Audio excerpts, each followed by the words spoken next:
Приветствуем всех зрителей нашего канала. Сегодня представляем вам фильм «Стук в дверь», или как еще его называют, «Стук в хижине». Это 15-й по счету фильм режиссера Найта Шьямалана. В основу лег роман «Хижина на краю света» американского писателя Пола Трембле, в главной роли известный Дэйв Батиста. Действие разворачивается в отдаленной местности, куда приезжают родители с дочкой и снимают дом в лесу на выходные.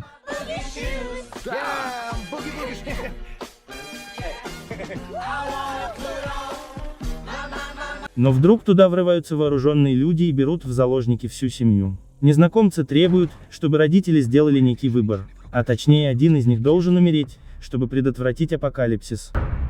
Премьера фильма состоится 2 февраля 2023 года. Обязательно посмотрите этот триллер, и вы узнаете, чем все закончится. А также не забывайте подписаться на наш канал.